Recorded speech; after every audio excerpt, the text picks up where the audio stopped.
Teresa, trabajas como correctora de textos y tu especialidad son los materiales didácticos. En el pasado trabajaste como profesora de español en Reino Unido y también has sido profesora de geografía y de historia aquí en España. A veces te encomiendan tareas, en lugar de corregir, te piden que escribas o que edites los libros y ahora mismo te dedicas a algo que dices que siempre ha estado muy presente en tu vida y que es tu verdadera pasión, que son las letras. Efectivamente, muchas gracias Rocío por la invitación.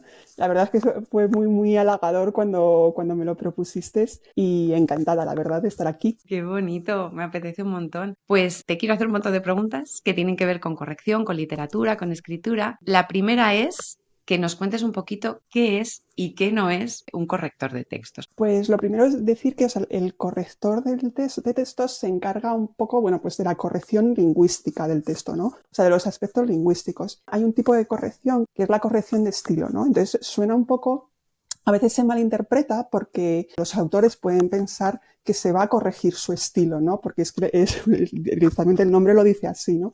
Y no es Sí, corregir el estilo de los autores, ¿no? Eso hay que distinguirlo muy bien.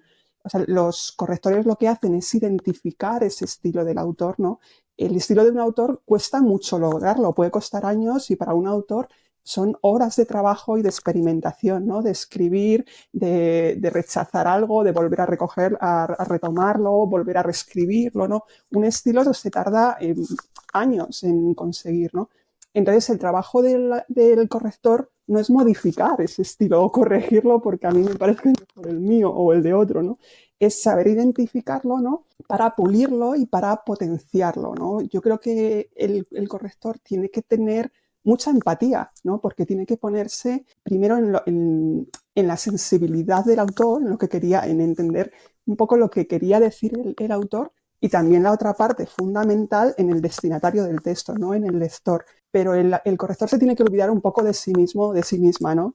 Luego también se suele confundir mucho las tareas, ¿no? De autor, corrector, ¿no? Pues sí. el corrector no redacta, el corrector no escribe el texto, el corrector no se apropia del texto. O sea, el corrector lo que hace es corregir esas características lingüísticas del texto una vez ya esté finalizado, ¿no? Tampoco el corrector es un editor. El editor se encarga de cosas más generales, ¿no? O sea, a lo mejor pues de que los capítulos o la información en los capítulos esté bien organizada, que dentro del capítulo la información sea coherente, que los datos sean verídicos, no sé, de seleccionar imágenes, de dejar fuera información o introducirla. Todo ese trabajo se hace antes de la corrección y se hace entre el editor y el autor. Entonces, una vez el editor o el corrector de concepto, el corrector de contenido o un especialista en el tema del libro ha revisado, ha hecho ya una primera revisión de ese texto, entonces ya pasa al corrector, ¿no? Los correctores tampoco reescribimos lo que alguien ha escrito. ¿Qué quiero decir?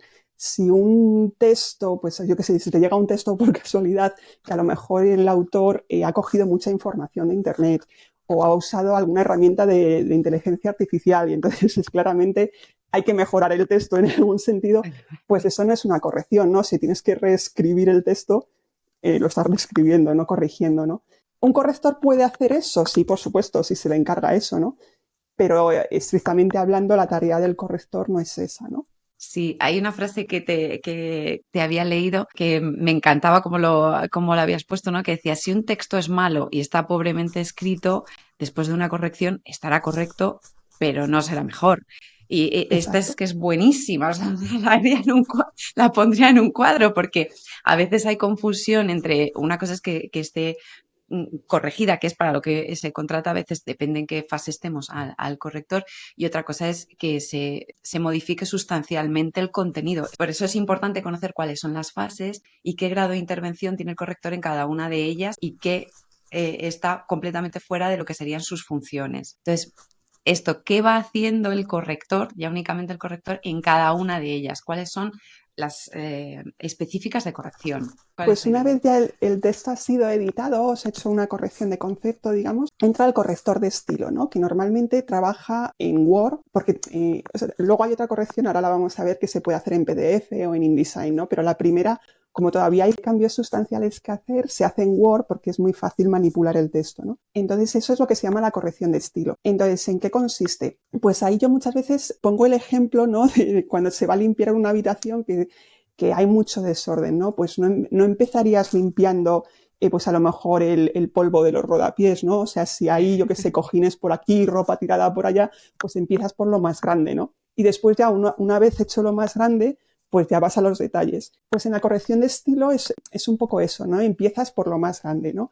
Pues por la gramática, por el léxico, empiezas por la sintaxis, que las frases sean correctas desde el punto de vista sintáctico. Luego, por ejemplo, pues puedes mirar la longitud de los párrafos, si hay mucha información en un párrafo o es preferible que esas ideas estén distribuidas en distintos párrafos. Hay algunos textos, a lo mejor que la repetición de adjetivos es innecesaria y queda mal y refleja pobreza léxica, pero va a haber otros textos, por ejemplo, en que la repetición de adjetivos es buscada y tiene una intención, ¿no? Entonces, esas características lingüísticas que requieren todavía una intervención bastante grande en el texto desde el punto de vista lingüístico. O sea, ya no va a haber modificaciones de contenido. Hombre, evidentemente, si las detectas, si hubiera algún error de concepto que se les ha pasado en la fase anterior, obviamente lo dices, pero ya eso debería estar subsanado, ¿no? Entonces, una vez se ha hecho ya estilo, lo ha revisado el editor, a lo mejor también ya lo ha revisado, se lo ha pasado al autor, a lo mejor no, depende del caso. El texto se maqueta. Bueno, hay veces que se hace ortotipo antes, una revisión ortotipográfica antes de maquetación, otras veces no, otras veces ortotipo ya se hace una vez el texto está maquetado. Entonces, ortotipo es una revisión del texto ya mucho más precisa. Ya vas al detalle, ¿no? Pues ya vas a la puntuación. Si hay un título de un cuadro o de una obra, esté en cursiva. La numeración de las páginas, los blancos, los dobles espacios, ¿no? Es una corrección mucho más detallada, que también corriges gramática y ortografía, evidentemente. Entonces, ¿por qué es importante distinguir entre las dos correcciones? Porque el corrector se va fijando en cosas muy distintas, ¿no? O sea, tú cuando estás pensando en la sintaxis de una frase, si es una oración explicativa o si es una oración especificativa, o no estás pensando a lo mejor que si tengo que poner punto y coma en el siguiente párrafo, o si esto lo tengo, porque son tareas un poco distintas, ¿no?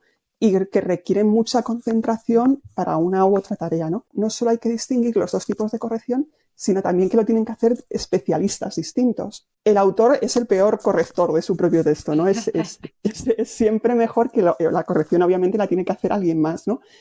Pero también es muy conveniente que ortotipo esa corrección la haga alguien distinto al que ha hecho la corrección de estilo, ¿no? Porque una vez has hecho la corrección de estilo, ya el corrector está también muy contaminado, ¿no? Ya ha trabajado mucho con el texto. A menos que pase cierto tiempo, ¿no? Si esperas unos meses o unas semanas, pues bueno, todavía, ¿no? Pero lo ideal es que las dos correcciones las haga personas distintas, ¿no? Y luego está lo que se llama corrección de pruebas, que es también exacto. Cuando ha sido el texto ya maquetado, hay distintas pruebas, ¿no? O sea, por ejemplo, haces la corrección de una corrección ortotipográfica, le mandas ese documento al editor, entonces en la siguiente revisión de pruebas compruebas que, por ejemplo, que el maquetador haya introducido todos los cambios, ¿no? Entonces luego ya no es una corrección tan profunda, lo que compruebas, ¿no? Es los dos documentos, el previo y el que tienes ahora, ¿no? Que si todos los cambios ya han sido introducidos, no lees otra vez todo el texto y lo revisas otra vez porque eso ya se ha hecho, sino que compruebas que los cambios sugeridos se han introducido, ¿no? Siempre hay mucha comunicación normalmente entre editor y corrector, eso es fundamental, ¿no? Cada editorial tiene sus criterios de corrección, sus criterios estilísticos, sus libros de estilo, ¿no? Bueno, hay editoriales que no los tienen, ¿no? Pero cuando los tienen, tú te tienes que adaptar un poco a los criterios de la editorial. Luego va a haber veces a que a lo mejor las editoriales no tienen su libro de estilo, entonces te van a pedir a ti que tú apliques esos criterios de estilo, ¿no? Hombre, pues requiere una capacidad de decisión, digamos, pues muy grande, ¿no? O sea, pues es que hay miles de criterios, ¿no? Tienes que unificar los criterios que vas a emplear en todo el libro, ¿no? Pues eso, las editoriales que lo hacen bien, digamos, o que lo hacen mejor, digamos, pues tienen un libro de estilo que lo aplican a todos sus libros, ¿no? Entonces, pues eso ayuda muchísimo, pues, a unificar las cosas, ¿no? La figura del editor o la editora al final funciona un poco como director de orquesta, ¿no? Porque es quien va a dirigir maquetación, correcciones con un criterio único. Y entonces todos nos armonizamos alrededor de ese criterio, ¿no? Entonces, Efectivamente.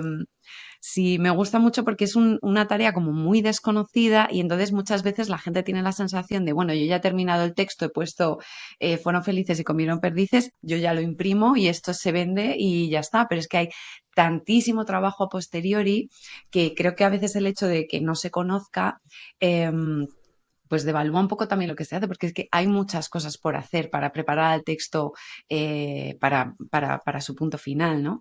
El autor se debe al texto y el resto de figuras nos debemos tanto al texto, al autor, como al lector. Entonces, también Efectivamente. armonizamos esas tres, ¿no?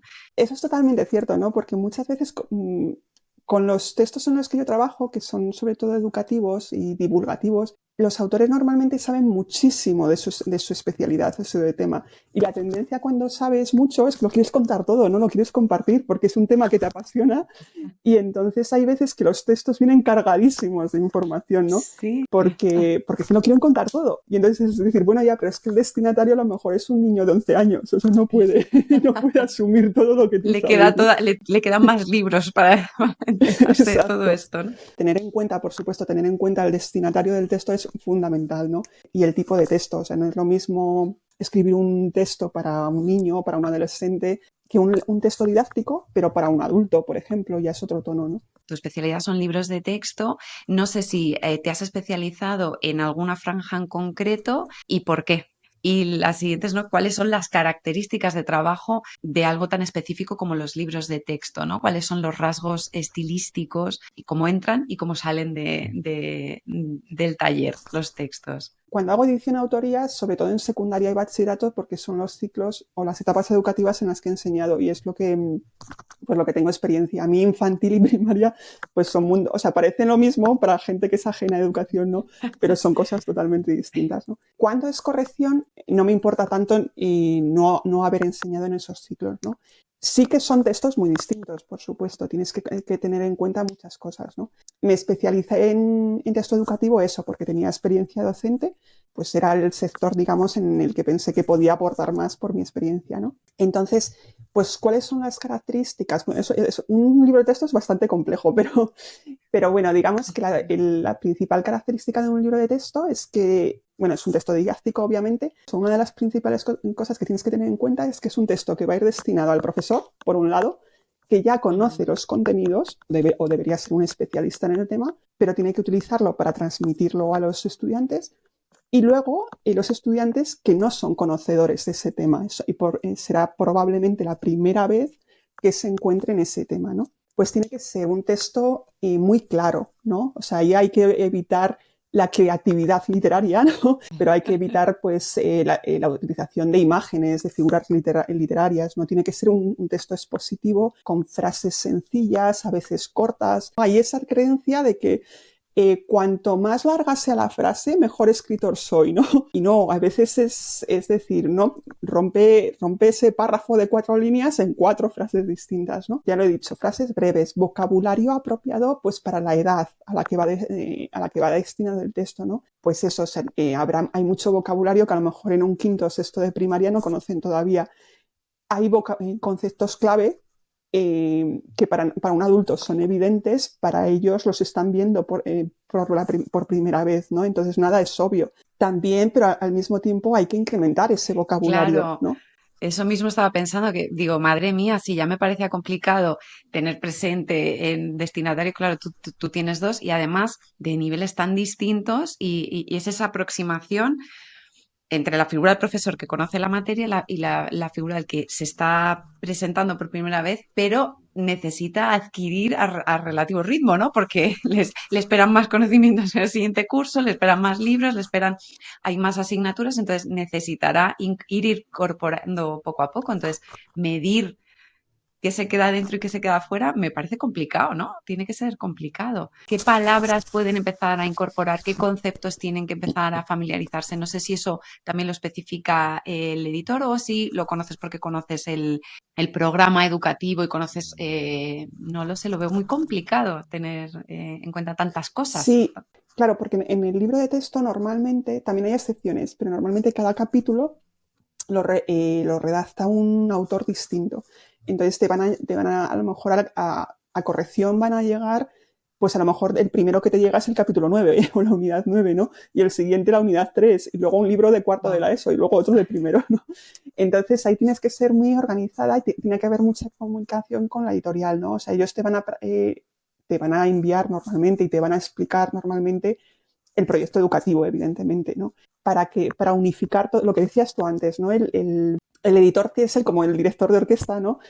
Es el que tiene una visión de conjunto de todo, ¿no? Es el que conoce mejor ese proyecto educativo. Entonces lo van a compartir contigo para que tú sigas las directrices y todo el mundo trabaje a una, ¿no? Entonces normalmente tienes pues el temario, luego, pues eso, todos los criterios de evaluación, los contenidos que se ven en cada unidad. Entonces tú tienes que ir también controlando un poco eso. O sea, si hay un concepto clave que se definió, por ejemplo, en la unidad 3, pues a lo mejor no hay que definirlo otra vez en la unidad 4 porque ya han pasado por ello, ¿no?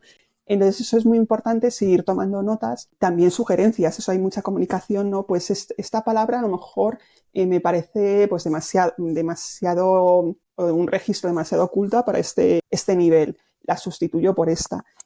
O lo contrario, este vocabulario ya lo podemos introducir, ¿no? Es que hay que verlo un poco, depende de la editorial y depende del nivel.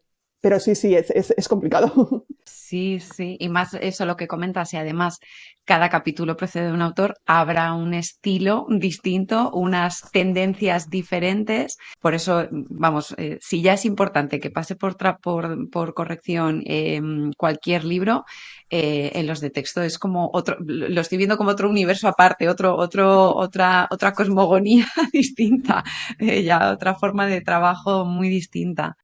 También hay muchos recursos visuales dentro de los libros de texto.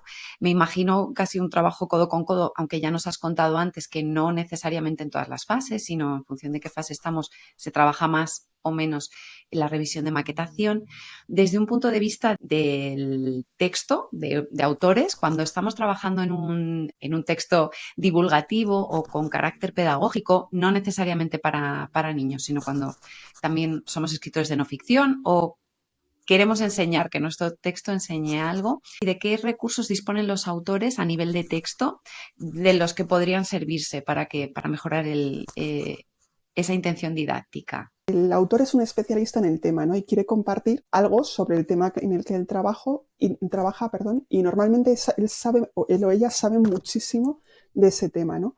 Entonces, lo primero que hay que hacer es desconectar un poco y entonces decir, vale, yo sé muchísimo de este tema, pero ¿qué es lo que necesita saber la persona que va a leer este libro, ¿no? Si es un libro de divulgación, no puede ser un libro especializado, porque justo la tarea de un libro de divulgación es hacer accesible un conocimiento que es especializado, pero para hacerlo accesible te tienes que poner en los pies del otro, ¿no? En hacerlo mucho más sencillo. Antes de empezar a escribir, digamos, va a haber un paso previo que es, pues, yo diría, la estructuración de los capítulos y dentro de los capítulos la estructuración de la información, ¿no? Luego la elección de qué información se va a compartir y qué información no se va a compartir, ¿no? Y luego ya, una vez hecha esa elección, pues a la hora de escribir, cómo organizar la información en un capítulo, ¿no? Pues a lo mejor tiene que haber un párrafo introductorio que introduzca la idea principal de ese capítulo.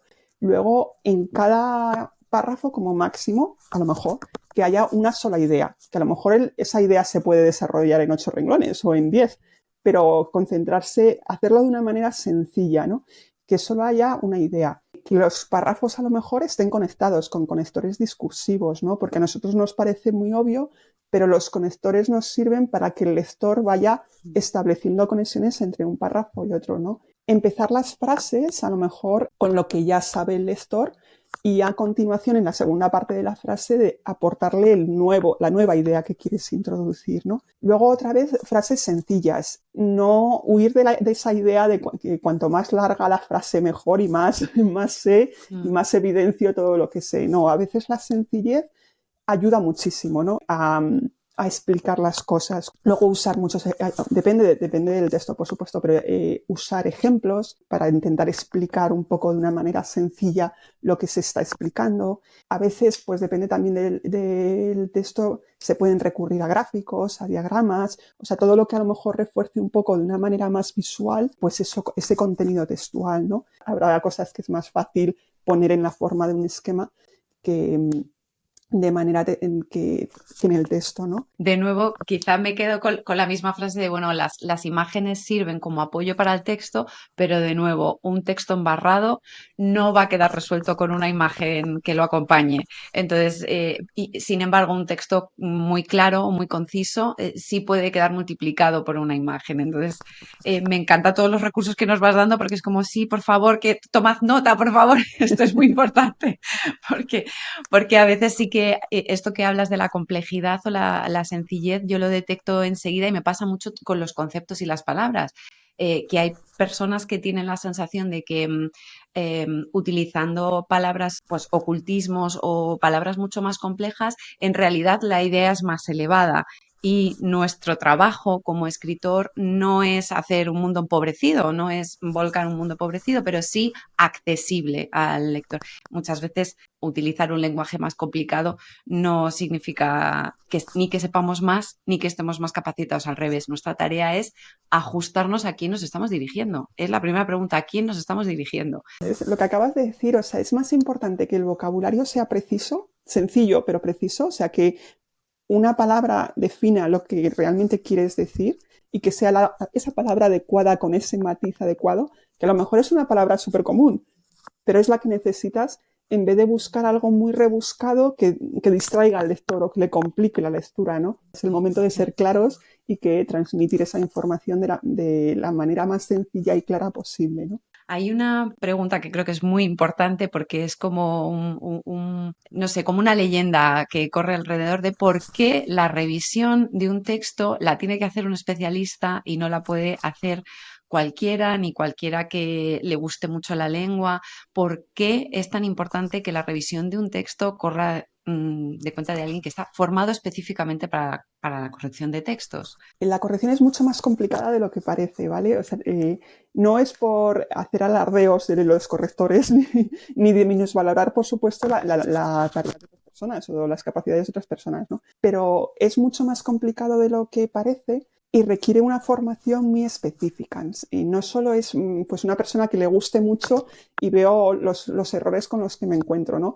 Y luego requiere también conocer muy bien las características de cada texto. Es necesario saber qué hay que hacer en cada proceso, en cada tipo de corrección. Y para eso hace falta un conocimiento muy especializado. También la gente piensa, a mí me pasaba cuando estaba en el sector educativo que como todos hemos pasado por un colegio, todos somos expertos en educación, ¿no? Y aquí pasa lo mismo con la gramática y la ortografía. Como todos afortunadamente hemos estudiado gramática y ortografía en el colegio, parece que todo el mundo somos expertos en gramática y ortografía y la realidad es que no, ¿no? O sea, bueno, pues eso, cuando te pones a analizar un texto desde el punto de vista lingüístico, pues tienes que echar mano de muchos recursos, ¿no? Y conocer esos recursos, que no todo el mundo los conoce, ¿no? Hay una cualidad que a mí me parece esencial en un corrector, que es en el corrector que empieza y en el corrector que tiene 20 años de experiencia, ¿no? Que es la duda. O sea, nunca dar por sentado que ya lo sabes todo, uno, o que lo que acabas de leer está bien o mal porque tú ya lo sabes, ¿no? Si dudas, eso es fenomenal, eso no es una debilidad del corrector, ¿no? Eso es lo que tienes que hacer, porque eso te lleva a consultar, ¿no? A buscar el libro de referencia o la obra de referencia que te va a dar un argumento para o modificarlo o para dejarlo como está, ¿no?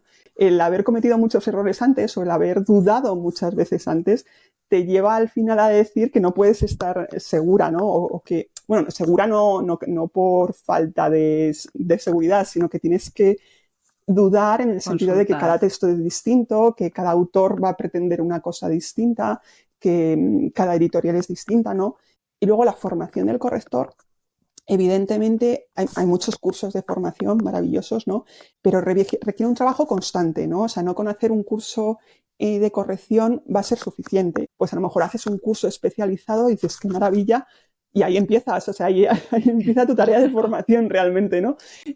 Porque luego vas a tener que consultar muchos libros o vas a tener que hacer otros cursos, vas a tener que consultar con otros especialistas, que eso está fenomenal, ¿no? O sea, gente que tiene más experiencia, que ha trabajado otro tipo de texto, ¿no? Requiere un trabajo de formación constante, o sea, que no se acaba nunca. Luego también tienes que estar muy familiarizado con la normativa y con los cambios en la normativa, ¿no? claro. pues el ejemplo que conozco todo el mundo, ¿no? La tilde del solo o no solo y por qué se pone la tilde o no se pone, ¿no? Bueno, hay miles de cosas, ¿no? Es un Entonces, elemento vivo. O sea, la lengua en totalmente, sí misma es un elemento vivo, entonces y la normativa también cambia, se agiliza y tenemos que estar despiertos y constantemente formándonos. Porque no es lo mismo conocer la lengua en sí misma ni manejarla diariamente que la corrección de o sea, el libro tiene un propósito y es un producto y va a salir al mercado. Entonces, el tipo de cosas que atendemos, aunque la herramienta de trabajo sea la lengua, hay muchos más elementos que no son únicamente, pues lo decías, ¿no? La tipografía, los espacios, la legibilidad, otra serie de factores que no necesariamente están en el dominio de la gramática o el conocimiento del vocabulario. Qué bonito. Qué de cosas estoy aprendido contigo, Teresa. Es como un mundo totalmente desconocido. En plan, madre mía, qué de o menos cosas. me alegro. Hemos, sí, sí, porque yo no lo he hecho, no me atrevería, ya te confesaba que no me atrevería jamás a la corrección de libros de texto, pero tiene que ser muy interesante y también mucho trabajo en equipo, ¿no? Me imagino, parte de trabajo solitario, pero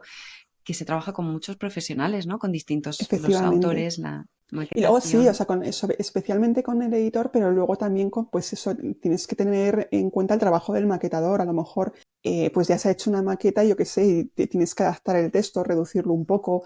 O sea, hay muchos profesionales. O a lo mejor a ti te parece una idea brillante esto que ha puesto el autor y entonces, pues el especialista de concepto ha dicho, bueno, es que eso mejor no ponerlo por el motivo que sea, no sé. Sí. Entonces, a mí me parece súper rico porque interviene mucha gente con distintos puntos de vista, entonces, y eso es súper rico en cualquier trabajo, ¿no? Porque al final el producto pues ha recibido aportaciones de mucha gente desde muchas perspectivas, que yo creo que lo que hace es enriquecerlo, ¿no? Lo que me decías tú, yo no me atrevería con un libro de texto, yo no me atrevería, por ejemplo, con poesía, ¿no? O sea, o por Sí, ejemplo, tampoco. o con obras de teatro, o un libro científico. Yo veo las fórmulas y huyo de ellas, sobre todo me cuesta muchísimo, o sea, porque hay cambiar una cursiva, ya has cambiado la fórmula, porque a lo mejor una Totalmente. palabra en cursiva significa una cosa distinta que está en redonda, ¿no?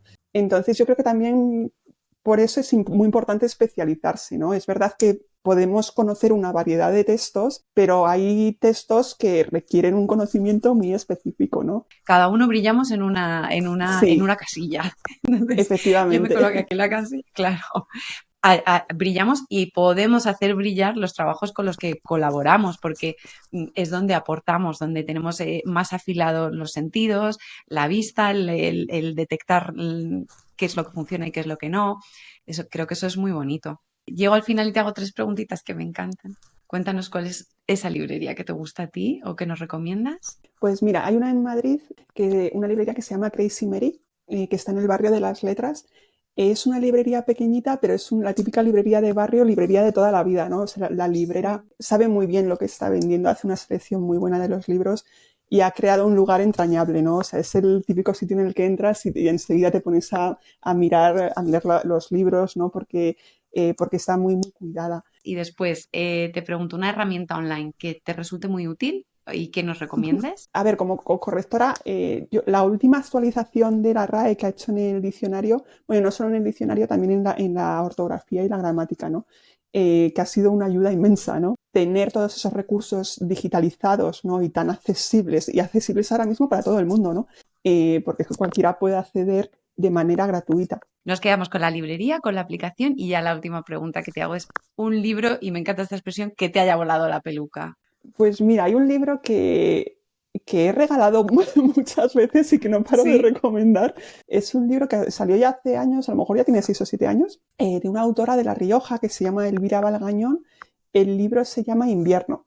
Entonces es un libro muy cortito de relatos, pero es que me pareció precioso por lo entrañable, ¿no? O sea, ya trata un tema que pues es la violencia y la guerra, pero lo trata de una manera muy peculiar, ¿no? Ella ha logrado crear un estilo suyo. A través de insinuaciones, el lector ya sabe lo que está ocurriendo, ¿no? Es un libro muy sencillo, pero detrás hay una complejidad y una experimentación por parte de la autora tremenda, ¿no? O sea, yo no me imagino la autora escribiéndolo de un tirón y punto pelota. O sea, es el típico texto que está trabajadísimo, ¿no? Y muy, muy, muy pensado. pues Teresa Ballesteros, un placer Muchísimas tenerte. gracias a Muchas ti. gracias.